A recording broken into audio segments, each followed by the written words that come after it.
Conversations on Leadership with Dr. Dave, where we're on a journey to answer 4 leadership questions from some of the best leaders and leadership minds in the country. So with us today, we are pleased to have a special guest, Dr. George Hummer. So welcome, George. Welcome, Dave. Thanks for having me.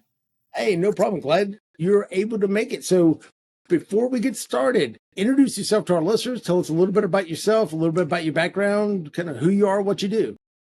Absolutely. Well, as you said, my name is George Hummer, Superintendent of Frederick County Public Schools.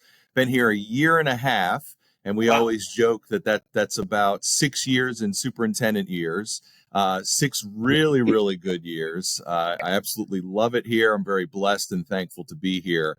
So I've been in public education for going on about 20 years now. I always knew at a very, very young age that I wanted to help others. I knew that I wanted to give more to other people, make people around me better. And I got that from my mom. My mom is a lifelong special education teacher. She has taught ever since I was a wee little kid, starting in elementary school.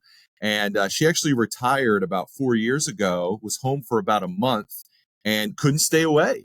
She wanted to get back into it. And Awesome.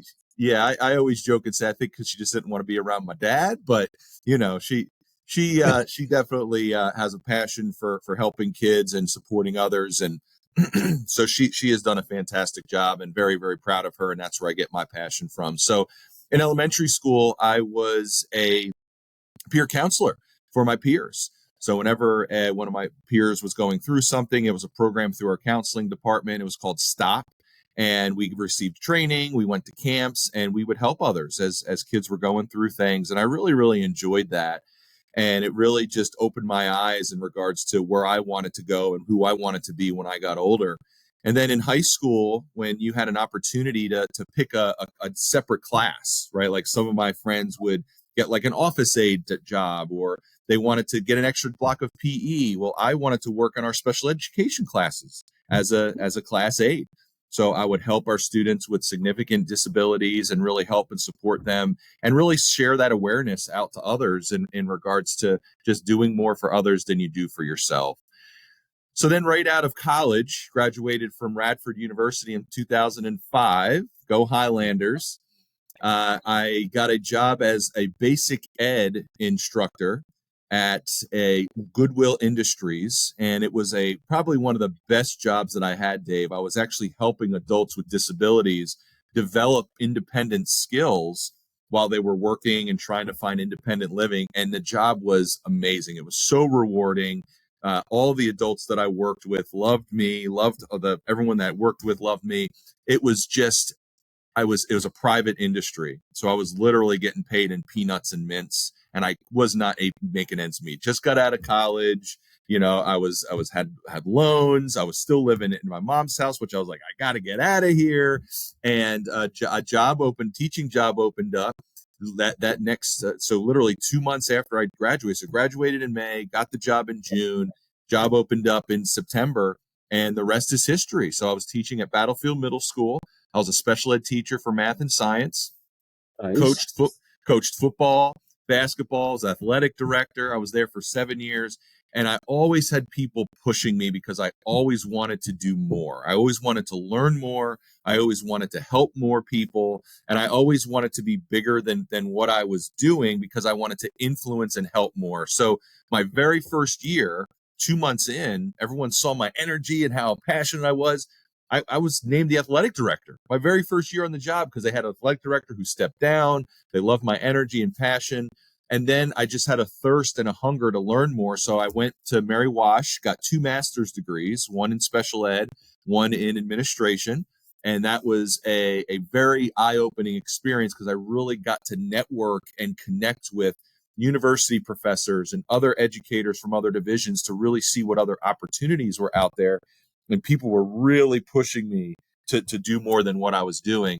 So then I started applying for administrative positions. And here's the thing about me, Dave, and it's going to kind of add to the later questions in this interview panel, is I always gave 110%. Like if I were talking to you right now and I was a teacher for 20 years, I would be happy as a clam, right? Because I knew I would be doing the best that I can, helping kids, helping other teachers in other buildings and in my building. I would have loved it. But people kept pushing me because they knew that I could have influence on more people and I could provide more to other people. And I wanted to not just helping others, I also wanted to be selfish and learn from other people. The more that I network and hear from others and talk to you and talk to all of these individuals that have something to offer and hear their lens, I just wanted to continue to grow and challenge myself. So unfortunately, I wanted to stay in Spotsylvania. That's where I started my career at teaching, Right. and there was no administrative jobs that were open. And then when they did open, I would interview, I would become a finalist, and was those classic, well, you're not the right fit, or a lot of silver medals. And those silver medals at the time are really hard to see that those are actually helping you kind of make that next step in your career. And I saw it, because I had really good mentors that really helped me and support me and kept pushing me to say, it's okay. It was an experience. So a job opened up in Stafford, and one of my colleagues was like, look, you tried here, and Stafford was right next door. They're like, give it a try. So threw my name in my hat in the ring and got an interview, and they literally hired me the next week. And they were Nice. kind of suspicious. They were like, one of those things like, wait a minute, why doesn't Spotsy want you? There's all these things you're doing. There's no way this is true. Like, why are you taking on all these things? And just my genuine energy. And they're like, they gave a try on me. And I still talk to the principal, Dr. Grider, who hired me, to say thank you for getting me on this track. And the assistant principal there, Mrs. Terry Rivero, they really just helped me and said they started me on this track that I'm on. So I was at Rodney Thompson Middle School as an administrator there. Absolutely loved it. And I was there for 3 years. And again, I had people pushing me saying, I could see you doing more things. And I was really on that cusp of, all right, do I want to get my doctorate? I was actually contemplating going into getting a law degree because I really like the analytical side of things and really doing a lot of research and reading. But I got pushed to go to central office as a supervisor for special ed, where I was overseeing a cluster of all of our middle schools and related services. And that was a huge learning experience for me, Dave, because I was able to, again, expand my leadership scope to not just Rodney Thompson Middle School, but all 8 middle schools. And then when I was a supervisor, I also was able to, because again, my passion and me wanting to learn, I was actually helping at elementary and I was actually helping in high school. So I started as a middle school teacher. I was an administrator at a middle school, and then I was a supervisor for middle schools. I would never have had that opportunity to experience elementary and high and preschool if I didn't get pushed to go to central office, because then I got to be able to see that oversight. So then I moved into an executive director role as student services in Stafford. And then I was moved into the chief of student services. So I just had this trajectory of just keep moving up. And again, if I would have retired out as an administrator at Rodney Thompson, I would again have been super happy. Like, I always gave 110%. I was never looking. I was never like, man, what's that next thing I'm going to do? It was always like, all right, I'm going to do the best that I can in this job. I'm going to give all I can for the people around me, show who I really am, put that passion of what I'm about, which is about kids. That's always my why. That will always be my why, in doing what's best for kids and giving to others more than myself. And it just led me to where I'm at. So I had really, really good mentors when I was a executive director in chief. And every stage of my career, I always had really good mentors. And I always want to have people that are smarter than me around me. And that is what I think is really good leadership. And I don't want to get ahead of myself, but it's not about surrounding myself with a bunch of Georges. It's not about surrounding myself with a bunch of people that have the same opinion. First off, I don't know if we ever want to see a room full of a bunch of Georges, but secondly, you don't want to. You want to have different people that are going to challenge you, and people that are smarter than you, and people have different perspectives. That's leadership. And anyway, so I always had people around me that really pushed me and that I always look up to, and I still talk to on a regular basis now. Well, I had 2 superintendents that really pushed me because they saw something in me when I was getting my doctorate, when I was kind of still, thinking about what I wanted to do, what direction I wanted to go in. And they said, you're going to be a superintendent. We're going to help you get there. So Dr. Wow. Kisner started with that. And he was a superintendent in Stafford. He's actually from this area. I don't know if you know Dr. Scott Kisner, but he's from this area. He worked here for a little bit. He worked at I want to say Grafton or Timber Ridge, one of those schools. He was a psychologist, has a special ed background. Anyways, and then Dr. Thomas Taylor, who was also in Stafford recently, took a job in Montgomery County as their superintendent. Big promotion for him. Congrats to him. And they really just pushed me. So I finished my doctorate in 2019, got the 2 promotions right after that, and they were really mentoring me and providing me, and they were just like, "You're ready." And it's been my passion of wanting to do more. Like, right, I could have just focused on being a teacher. I could have just focused on being a supervisor. But I always said, all right, I'm a teacher, but how did you do that as an administrator? How do you do master scheduling? How do you do discipline? So as an executive director and a chief, I was like, how do you take and manage a budget for a whole division? And how do you work with staffing of these schools? And how did you handle that very contentious parent? Like, I've always wanted to do more. So I was always at the table when big decisions were being made. And that just helped me and trajected me quicker because I had those opportunities. So the last kind of stage in this little timeline here is you don't become a superintendent to become a superintendent. It is a lot of work. It takes a very special person to do that. You have to uproot your family. You have to embed yourself in a community. This position is very volatile. At any point, something can go wrong or something go in a different direction or something politically can pull me in a different direction.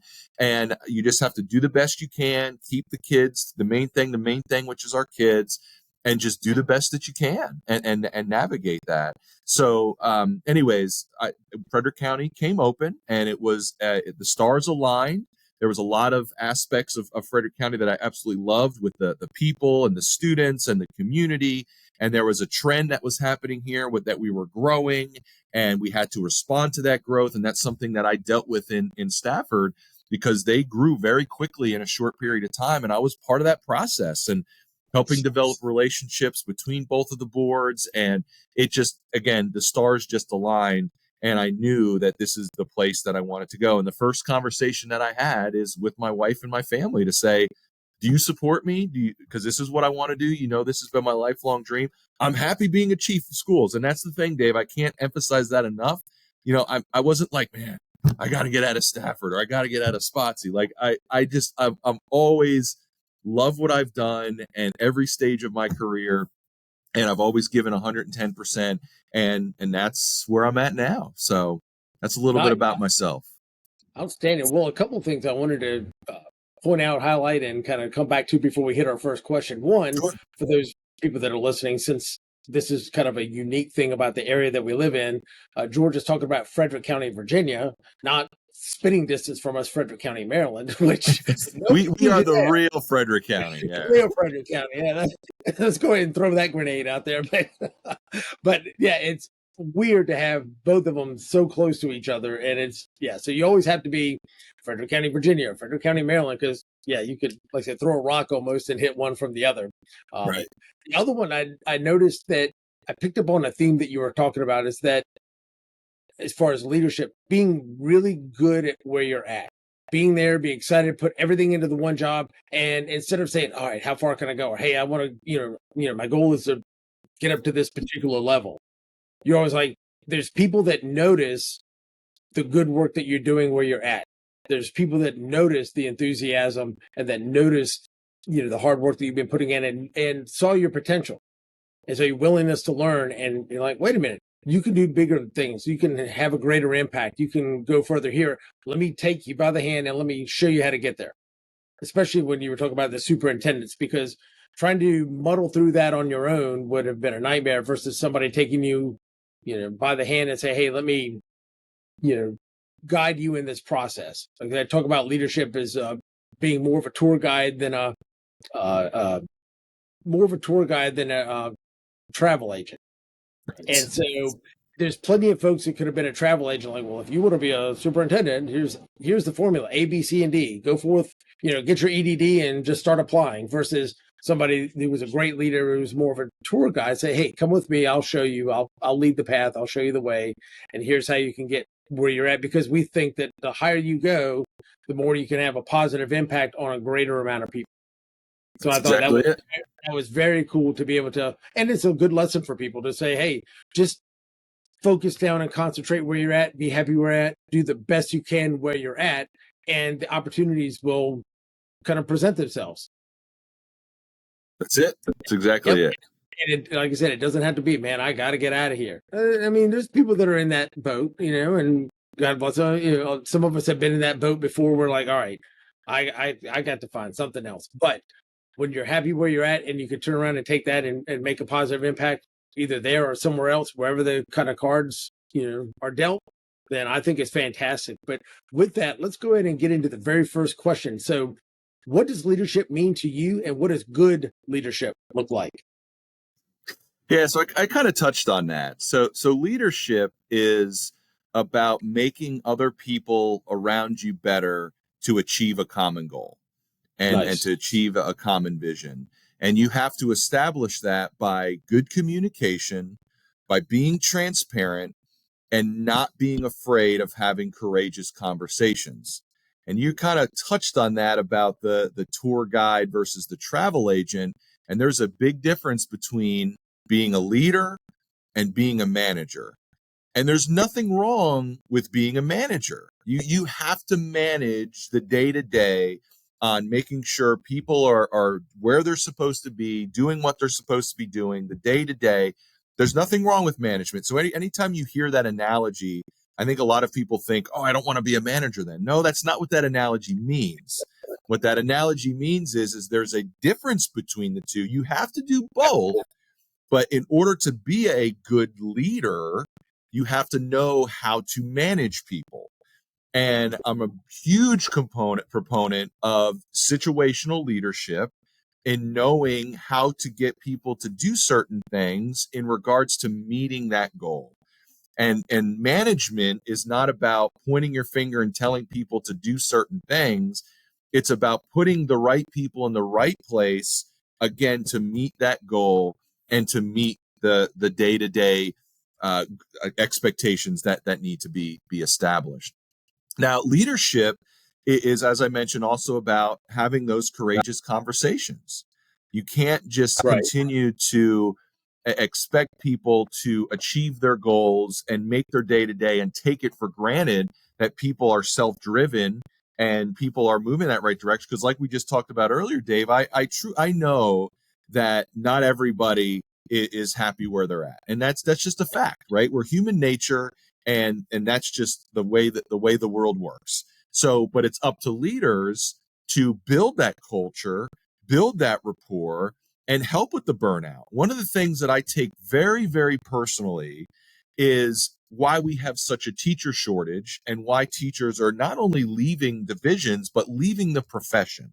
Why Mm. is that? How can we help with that? And how can we as leaders promote the great things that we do as a school division? Because I feel that this is a very honorable profession, that we have one of the best jobs in the world in regards to guiding students and helping them become you and I.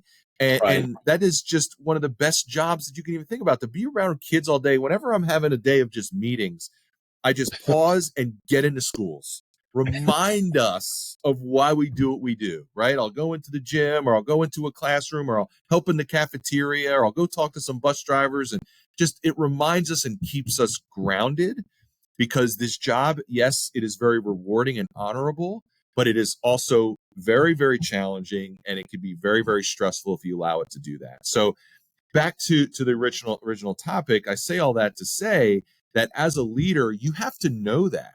You have to be able to have those conversations with individuals and guide them and challenge them. And if you have teachers that want to retire out as the best teacher ever, how can I help you get there? Or if you have individuals that want to become administrators or want to do something more, how can I help them get to where they need to be, aligning their skills in regards to where we're going as a division, and how we can align ourselves with our goals and what we're trying to do. Nice.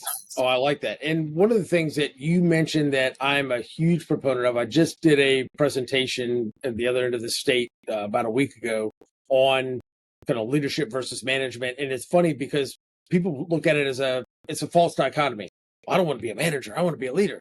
Now, what they're thinking of as a manager, and correct me if I'm wrong, they're thinking of, if you look at, say, Maxwell's 5 levels of leadership, right? That first level, that positional leadership, that the only reason you listen to me is because I can stand between you and a paycheck, right? And that's not really a leader. I mean, that's what I think is the manager. And honestly, I'm, the tour guide versus travel agent kind of analogy. I'm look at the travel agent as the stereotypical manager that people say versus the tour guide that's the leader.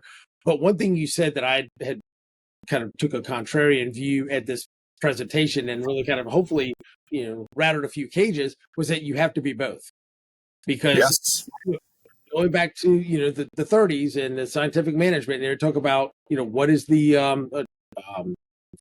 role of the chief executive, right? And they talk about positive corp, and they use different language, but they basically were talking about leadership for management then. But that acronym, that positive corp acronym, was the skill set that you needed. Because I asked the crowd the other day, if you think somebody, they've got this visionary leader and they've got these great plans and great goals, but they couldn't plan their way out of a wet paper bag, and anything they touched and they tried to organize just turned into a dumpster fire, right? And they couldn't delegate in their life. I mean, how at some point, no matter how great the vision is, how good of a leader do you think this person is going to be viewed as?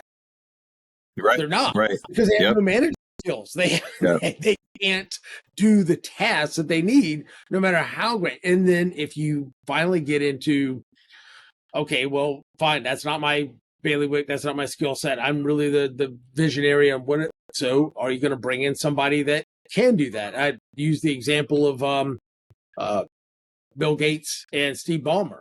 I thought it was funny because I didn't know this until I looked into it. Steve Ballmer wasn't, I mean, he was the next CEO after Gates, but he wasn't like a co-founder or the first couple of hires. Bill Gates' 34th hire or something like that. It was really something that he had gone that long before he realized, okay, we have far exceeded my IT skill set with managing 33 other people. I've got to hire somebody to run the business part of it. So at least he realized, okay, this is where I've kind of capped out at and brought in somebody else. But you obviously can't be a great leader if you can't manage people, if you can't do those types of tasks. That's it. No one's going to say, oh my God, Dr. Hummer is the greatest leader imaginable, but he blew the heck out of the budget, right? I mean, budgeting being one of the skill sets, right? Blow the budget a couple of years to see how long the school board is like, yeah, man, George is our guy. Right. Isn't going to happen. Right. That's it. So I liked how you put that. Yes, you have to do both, but there is something very distinct and different about leadership. And I think we really need good leaders that have a strong management skill set. That's it. That's exactly it.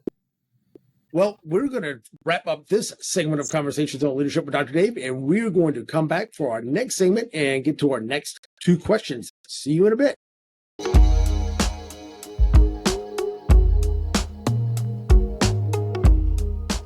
All right, welcome back to Conversations on Leadership with Dr. Dave. We are here with special guest, Dr. George Hummer. And so we're going to jump straight on into our second question. So the next question is, what was one of the biggest leadership challenges you've had to face? You know, when you shared this question, Dave, I kind of chuckled to myself, and I promise this is not cliche. And I'm going to start with a story, and then I'm going to kind of dive into this question. Okay. And here's the story. So, my wife gets mad at me every morning because I wake up this way, right? I wake up with a smile on my face, and every single experience that I have is a leadership challenge for me. Like, I don't want things to be easy, and I'm a firm believer in if it was the way, it would not be easy. So every step in my career has been a leadership challenge for myself because I've always pushed myself to want to know and learn and grow. So, for example, when I was a teacher and I told my principal at the time, Ms. Sheila Smith, who's amazing, Dr. Sheila Smith now, I told her I want to have experiences so that I could continue to contribute and help others. So she would give me referrals to do, or she would give me conversations with teachers, and really to push myself and my comfort zone so that I can continue to grow. So whenever you have, I think my best advice out of this whole session for people that are listening, if you're doing things that are comfortable, you're not doing the right thing. You need to do things that are uncomfortable, because that is when you learn, and that is when you grow, and that is when you are challenging yourself. So holistically speaking, I cannot think of one specific event that is like my biggest leadership challenge, because again, I embrace all of it, and I want to learn, I want to grow. So I think how I wanted to frame that to answer this question, Dave, is I kind of want to talk about each stage of my career and kind of Sure. talk about what I had to go through, and essentially what my challenges were and how I learned and grew from that. So I kind of touched on that as a teacher. So my very first month in, they asked me to be the athletic director, and I loved it and I embraced it. Well, when I took over the position, it really wasn't defined for me. It was just, yeah, you're the athletic director. You need to manage all these sports, manage all these coaches. Oh, and by the way, you need to continue to coach football and basketball, which again, I'm not complaining. Everything that I share with you, none of these are complaints. None of these are criticisms. It's just, it is what it is, right? So I had to essentially create this program while I'm teaching math and science for students with disabilities, and while I'm taking courses at Mary Washington in my master's, both of my masters back to back. So you see the gist here, right? Like I love the pressure. I love the challenges. So like if I'm sitting here, which is very rarely in my office, and I'm like 5 seconds and there's like nothing to do, I kind of panic a little bit, right? I'm like, all right, I'm not doing something, right? And Yeah. again, I know it's a double-edged sword, right? So it's probably not super healthy, but I'm always pushing myself and I'm always challenging myself. So when I was a teacher, I was kind of going through those challenges, but they were good, and I embraced them, and I learned, and I made mistakes. I also want to be very clear, I am not perfect. There were things that I look back and I'm like, why did I do that? And man, I wish I could find a DeLorean and some plutonium and go back in time and make a better decision. But, kind of yes and kind of no. I'm glad I did, because now I learned from that and I'm able to make myself better. So then when I became an administrator, again, I oversaw the science department. I also Right. oversaw special ed, but again, it wasn't enough for me. So essentially what I wanted to do, again, this is no reflection on Terry and Andy. They were fantastic administrators. I look up to them every day. They're still in Stafford, and I wanted all the discipline. So they gave me a majority of the discipline. So I was handling all the discipline referrals. And the reason that I love that so much is for three really big reasons. One is I love having conversations with kids and getting to the crux of why did you do that? Help me understand that. Help me push you and get you beyond this moment of what you just did, because there's probably going to be a consequence. I got to call your parents, help me understand so I can help you. So that was one. Number two is putting me in a situation to have challenging conversations with parents, right? Because as you can imagine, getting a phone call from Principal Hummer about, hey, you're suspending my kid, that typically doesn't go over so well, right? Not so well. And I know this is going to be a shock, Doc, but I mean, some parents think little Johnny and little Susie do no wrong. They walk on Right. water, or they Yep. float to school. They don't take the bus, right? That's it. That's exactly it. So it's having those conversations and being able to kind of level and compromise, and at the end of it all, and it was really, really hard to argue this. At the end of it all, it was, we're looking out for the best interest of your child, and we want them to make better choices. And unfortunately, they made a bad choice. This is the consequence. All the evidence is here, and we just want them to learn from this. And how do you argue with that, right? Now, every Yeah. once in a while, there would be an appeal, or they would call me nasty names. But again, I use that to grow myself. And one, should I have done it differently? Should I have done it better? Or two, how can I maybe have framed it better, or done something better? Or three, this was in the best interest of the child. And as I said earlier, sometimes the easy road, or excuse me, the road is not easy, So that was the second reason to have those conversations. Three, it was really growing me beyond where I was, right? Because now I was overseeing this aspect of the building of having conversations with families, students, and teachers, and really pushing kids and developing character ed programs and developing instructional programs and working with teachers and helping them with classroom management. So it was really pushing my boundaries and putting me in, again, uncomfortable situations because, we talked about the student, we talked about the parent, but then I was having conversations with teachers to say, all right, yeah, we're suspending little Johnny, but he's coming back in 2 days. It's like, no, I don't want him back in my classroom, and it's like, well, it'll be fine. I promise, So there was definitely a lot of those conversations. So that was definitely a big challenge for me. And then when I went into central office, it was a very big learning experience for me, but it was also challenging for me because, again, I was never in that role where I was helping numerous buildings. So Right. I had to manage numerous personalities of principals and department chairs and teachers and parents and kids. So it was a wider scale. And I was going to very contentious IEP meetings, Dave, where it was IEP meetings with attorneys and IEP meetings with advocates that were breathing down my neck. And I always kept the main thing. And I don't want to sound cliche, but it never failed me of one, I always listened. And that will Yes. always get you through any situation, is truly genuinely listen. And number Yes. two, it's always about the kid. Always about the kid. Yep. So in every stage of my career, and I think you're seeing a theme here, is I was pushed because I gave everything I got. And then when I was pushed and I was actually, oh wait, now I'm an administrator, it's like, all right, now I need to learn as I'm going. But I had such a drive and so much energy, genuine energy, that it really led me and apply my skills, make mistakes along the way. And I know that's hard sometimes, and I'm my own worst enemy. But and I beat myself up all the time, but it really helped me kind of develop those skills. When I was going through my doctoral program, one of the main theories or concepts that I learned that I still use every day when I used to teach at Mary Washington. I'm trying to pick up teaching again. I always use it as my cornerstone of what I'm teaching, but it's Bowman and Deal. I don't know if you're familiar with Bowman and Deal, but it talks about the four frames, right? It talks about structure, it talks about symbolism, it talks about human resources, and it talks about politics. And you have to not be super strong in one area versus the others. You kind of have to have that balance.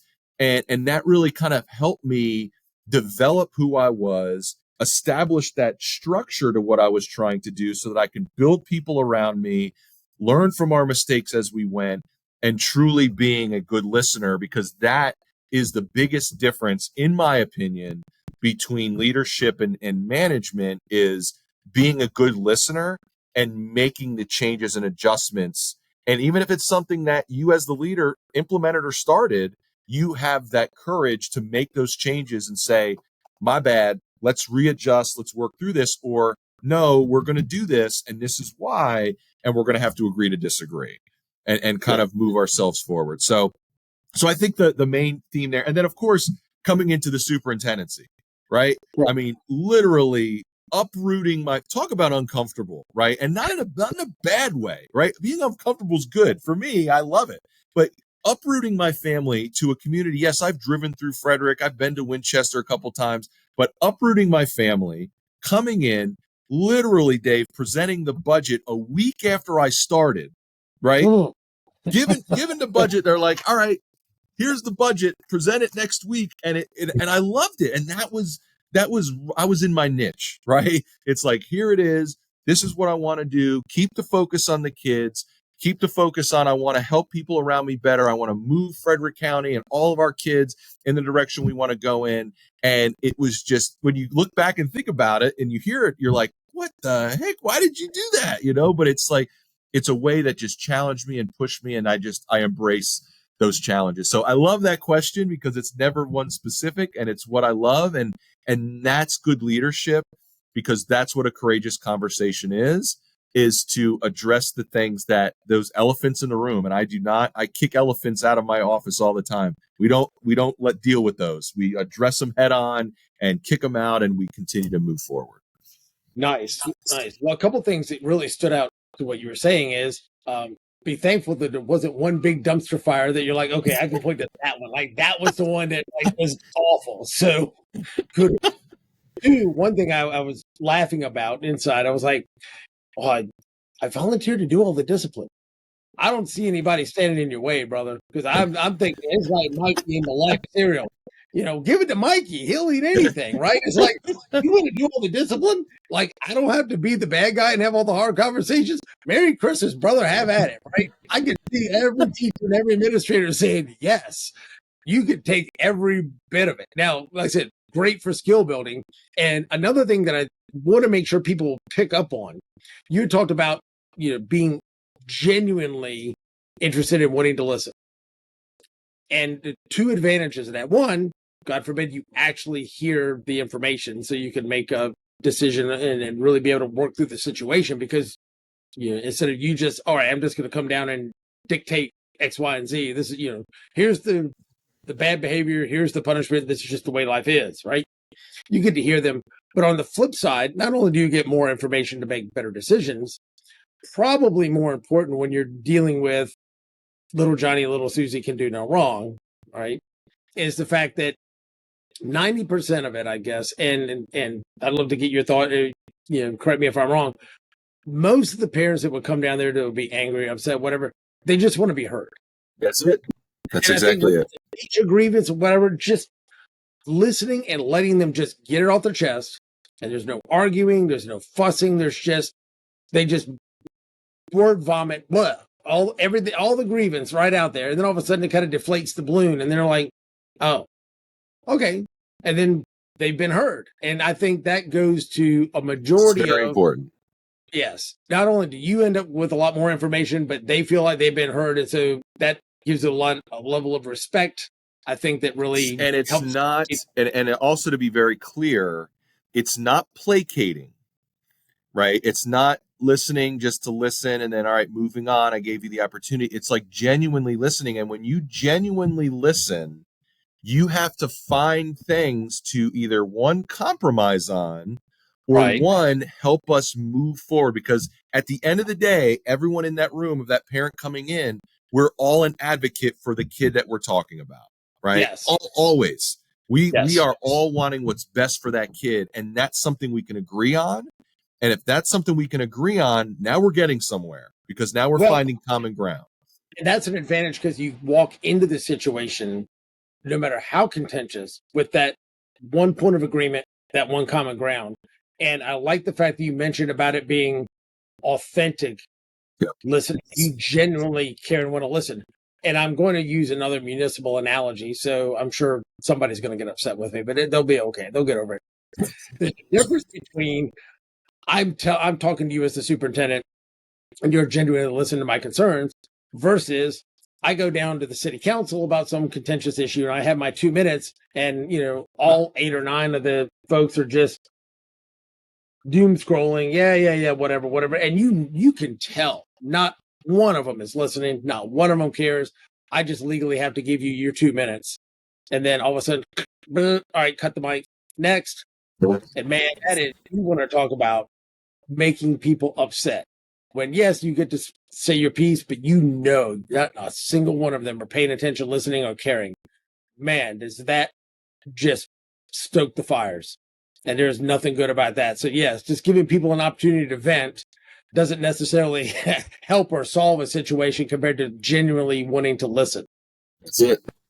So, that's awesome. Well, how about this? Let's wrap up this segment of Conversations on Leadership with Dr. Dave. We will come back to our last 2 questions in our final segment. So we will see you all in a bit.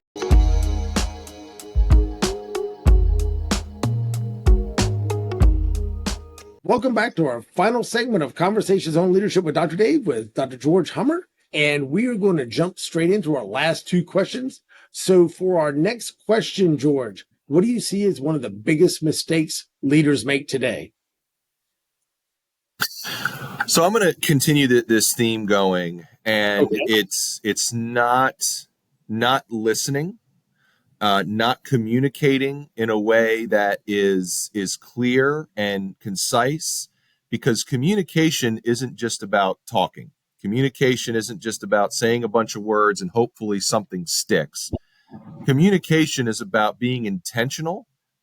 It's about making sure that you're truly listening and analyzing a situation so that when you are presenting whatever it is you're trying to communicate, it shows that you have listened to all the stakeholders and that you have listened to the data and the research that's in front of you so that Right. it doesn't look like you're just talking to talk or talk to get it off your desk. So communication is huge.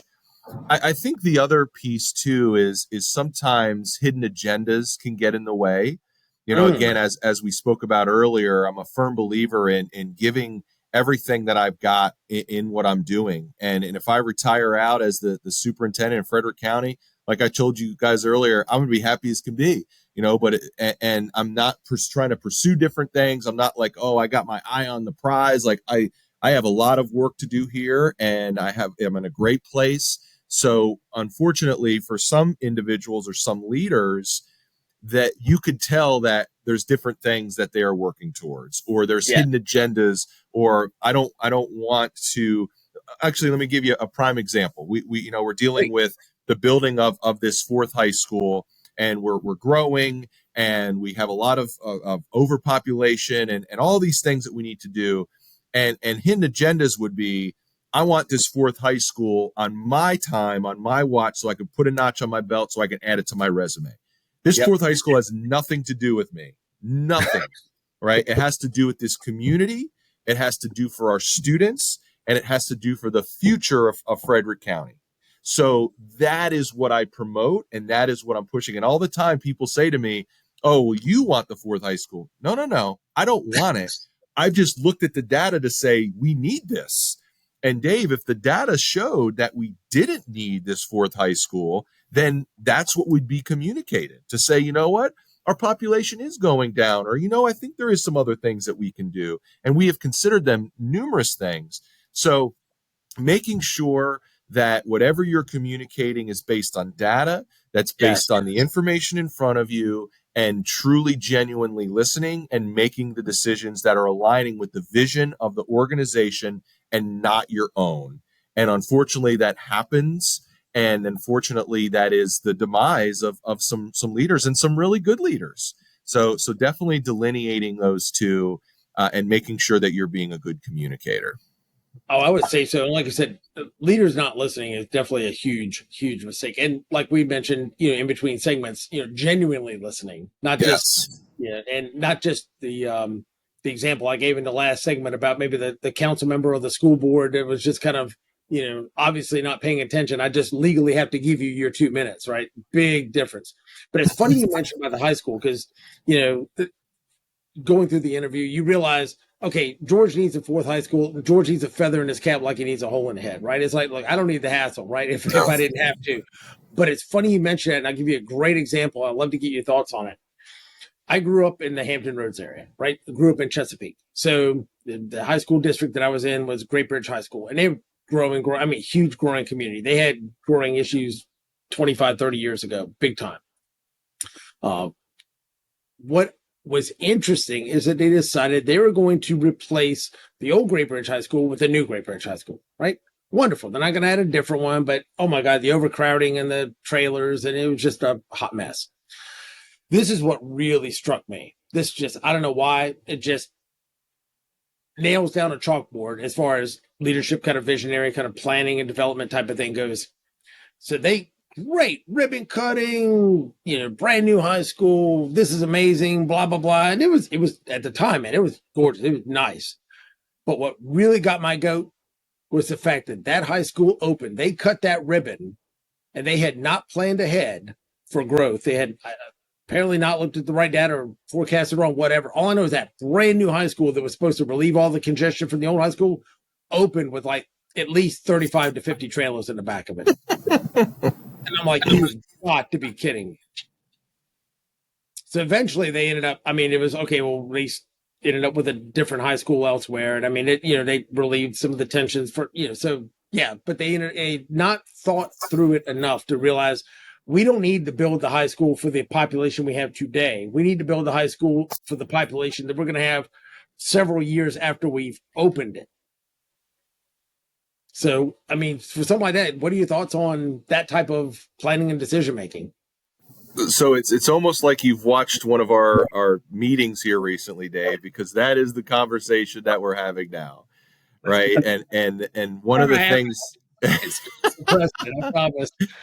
and that's essentially what we're dealing with. One of the things that we've acknowledged is that we know that building schools is expensive. We get that. We know it's a burden on the taxpayer. It's not as significant as a burden as people think it's going to be, but it's definitely a burden. And in Yeah. order to pay for services to respond to the growth, you have to pay for those things. And that's the one of the things that we're trying to communicate, to say exactly what you just said. If we pay for this now, it's going to save us money in the future. So we're looking at a 10-year trajectory. And one of the other things too is, if we do get approval to build this fourth high school, it's not like snap of the fingers and the school goes up. It takes about No. 4 years at least, to build a new high school. So once we build it, we probably are going to be either at or close to capacity. And we're going to have conversations of then expanding or adding, like you said, different modulars. So we're currently looking at different models of what the high school needs to look like, but we are being full disclosure with that yes, and right around the corner, we're looking at adding an elementary and a middle school, because we are growing at capacity at those levels as well.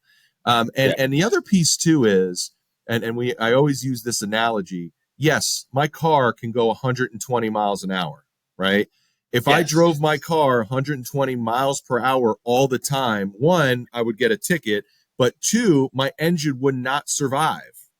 So if we continue to run our schools, yes, can we run them at 100% capacity? Sure, we can. Are they going to last? No. Right? The wear and tear, the utilities, the use of the floors, the use of the building, like they're day in, day out, 14,000 kids day in, day out. They're open right now, right? So our buildings are being utilized in a way that if we continue to run them at 100% capacity, it is going to cost the county more money in the long run, because we're going to be focused on refurbishing and replacing and all of these other things. So that's why we're trying to plan ahead and build our schools at where that sweet spot is, which is about 90 to 95% capacity. Nice. And like I said, to me, I'm like I said, it was such a stark surprise when they cut that ribbon and it was 35 to 50 trailers out back. Yep. I'm like, this was supposed to eliminate the trailers, right? Well, Dave, that's what happened here in Frederick County. When they built Sharando in 1994, the very next year they expanded it, and then the very 2 years after that, they were adding modulars. So it happened here. We have to work together better at thinking ahead, so that we can again save money in the long run. I understand we're trying to save money right now because it's right here in front of us, but we have to think down the road if we in order to truly save money for the county. You've got voters, you've got elected officials, you've got people that could say, no, I don't like that idea. We're going to another position. But if you're saying, here's the data, and if we build this now to where we have this excess capacity, it'll be open in 4 years. Say it'll take a year to get approved, 4 years to be built. So we're talking 5 years from now. Then all of a sudden, well, do we want it to be full the next year? At least Sharando gave it 2 years before they had modulars versus, Great Bridge that opened up with modulars. But do we want to have to worry about looking at, what do we got to do to build more buildings and expand more out in 2 or 3 more years, or purchase a bunch more modulars, versus, hey, why don't we build it out so we have an additional 3 to 5 year capacity where we don't even have to think about that for another 5 years after it opens because of the rate of growth. I mean, to me, like I said, a little bit more expensive at the beginning, but if that takes the pressure off of having to, build new additions afterwards, which is expensive, building a 5th high school at some point, which is expensive. Trust me, Chesapeake, it ended up adding 2 or 3 extra high schools because of the growth. But, it was those things, like I said, are land acquisition costs, everything. It's just exorbitantly expensive versus maybe building out a little bit bigger than you need now to meet that goal or meet that growth going forward, so you don't have to come back and forth with it again. Yeah, at least you make the argument. But yes, from an education standpoint and from a taxpayer standpoint, that was something that really just, I don't know why, that just seeing that on day one ribbon cutting was just like Wow, that was the whole reason we did that, was supposed to To eliminate avoid it. Yep. Yep. those trailers. So no, but no, I haven't been watching it. But yes, hopefully, like I said, at least that's part of being a leader, is saying, hey, you might not agree with what I am, but I'm going with the facts. I'm going with the data. Here's our long-term projections from other people, not just stuff that you make up. And this is what we recommend. And this is why I'm arguing passionately about it one way or the other. That's it. That's exactly it. Nice. Well, let's get to our next question is, what do you think is the best way for leaders to improve their leadership skills? So one would be to surround yourself with people that are smarter than you, and also to swallow your pride and accept that everybody needs a mentor and a coach. I have numerous mentors. I have a really good coach that I talk to on a regular basis. We don't know it all. Nobody knows it all, and we're going to make mistakes. So if you are going to dig in and say you know it all and feel that it's embarrassing to know that I'm still learning, that is a recipe for disaster, and it never leads anywhere, anything good. And in making sure that you're always willing to learn. Number two is to establish an environment that accepts the fact that people are going to make mistakes, and we have to learn from those mistakes, including yourself. The number one thing that you can do when you make a mistake, and last time I checked, we're all human, so we were born with that, of the ability to make mistakes. The number one thing that you can do when you make a mistake, and it might be a really, really silly mistake, is acknowledge it and apologize. And that has so much weight and value. Like if you make a mistake and you're bloviating and just saying all these things of why it didn't happen and blah, blah, blah, blah, blah. If you would have just held on to that and said, this happened, I'm sorry it happened, and we're going to make sure it doesn't happen again. Done. And you know what? That's what people hear. And that had so much value, Dave, that moves you forward, and it actually makes you a stronger leader than sitting there making people think that you don't make mistakes, because you do. And to really, really make sure that you are doing that. And I would say that the last thing is to make sure that you are truly genuine, that you are always, because a lot of us have been in careers where we've been there for a very long period of time. And it's always good to stop and pause and to really just assess where you're at. Like, are we really moving in the right positive direction? And I know it's hard sometimes because starting over is a lot of work, but sometimes it might just be to race the board and start over. And that's okay. And that work is good because it moves you forward. And that actually helps you as a leader. And it also helps the organization, because again, you're doing it for the organization. You're not doing it for yourself, and to truly move yourself forward. So I would say those three biggest things is huge and important. And quite honestly, it hasn't failed me yet. So that is my recipe to continue to move forward and avoid those mistakes. Keep doing what's working. Exactly. Yes. I've seen a lot of folks that have done that. Like I said, they think that every hill is the hill they have to die on. Oh, no. Got to see the bigger picture.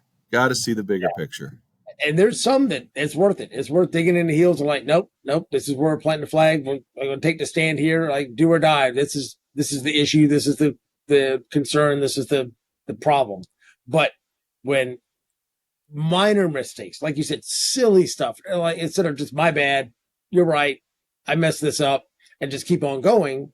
One, like I said, everybody gets the idea that, okay, well, he's not, so pretentious, so full of himself that he doesn't admit he makes mistakes.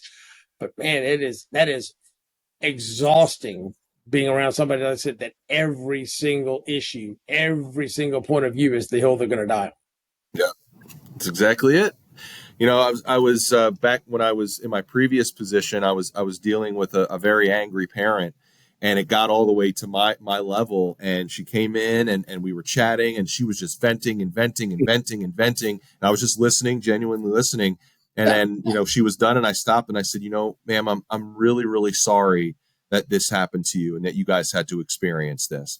And she just stopped, Dave, and she was like, nobody said that to me yet. And I appreciate that. Now, There were other things we had to work out, and there were things that we Right. had to work through, but it totally changed the feel and the theme of the conversation, where again we were able to find a common ground. We were able to feel like each of us were being heard, and then we were able to actually put some things in motion. And that's just, and it sounds so simple, but it's so true, right? Like, just, I'm sorry, like, and genuinely I'm sorry that you had to go through that. How can we make this better? Yeah. And it just really helps you move forward. And it, like I said, it hasn't failed me, because you're being truly genuine and you truly want to make things better and put yourself in people's shoes. And it's the way to go. It's amazing how much you can deflate an argument, or how much you can just, you put some vitriol aside by saying that, yeah, that sucks, and you shouldn't have to do that. Right. And, Yeah, and I acknowledge the fact that if I was in that spot, I'd feel the same way. exactly. And we've all been there. We've all Yeah. had situations where we were human in a situation where, wait a minute, you can't do that. What are you talking about? And then people treating us the same way that we don't want other, so it's 100%. an eye-opening experience when you go through that, and you really have to use those as learning moments. Yeah, absolutely. And like I said, it kind of goes back to the consistent theme that you had, as far as just genuinely and authentically wanting to listen to people and hear their point of view and have them be heard. That's So it. I think that just really goes, miles to be able to get along with people, understand where they're coming from. Like I said, you have to have a genuine concern for them. And I've seen some folks that they'll listen. You can tell the concern's not there. Right. So a couple things just to wrap up. If you had to just kind of a word of advice for new leaders up and coming, whether it's in the educational system or just leaders anywhere, what's a couple things that you would wrap up from the interview that you would give folks, new leaders coming up, as far as word of advice as they're starting their career? I have conversations with individuals about this all the time, and it's truly being the best that you could be at what you're doing. And if you want to be a custodian for the rest of your life, be the best custodian that you can be. If you want to be a teacher, be the best teacher that you can be. And I always challenge everybody that just because you're a custodian or you work at a fast food restaurant, you're a leader. And everybody in every stage of their life is a leader. And the quicker you see that, the better you can make others around you, and the better that you can make the situation for you better. So to always give everything that you have, and make sure that you're being the best person that you can be. And that will lead you in so many different directions, and you will wind up being the best custodian ever, or you might be the lead custodian, or you might transition and own your own custodian business. Like, there's so many things that can happen if you just embrace the moment, embrace life, embrace what you're trying to do, and make people around us better. It won't fail you, and yes, life is not easy. It's not easy for anybody. It's not easy for me, Dave. I know it's not easy for you. But it's how we embrace it, it's how we see it, and it's how we use it to our advantage to just move ourselves forward. So, and just make sure you surround yourself with smart people. There's nothing wrong with having a coach and a mentor, making sure that you listen, making sure that you challenge yourself and always want to learn and always want to get better, and put yourself in uncomfortable situations, and you will reap very, very positive results. Nice. I just recently had an interview where the gentleman said that where you're going to be in the future has a lot to do with basically the 5 books that you're reading and the 5 people that you're around all the time. Yeah.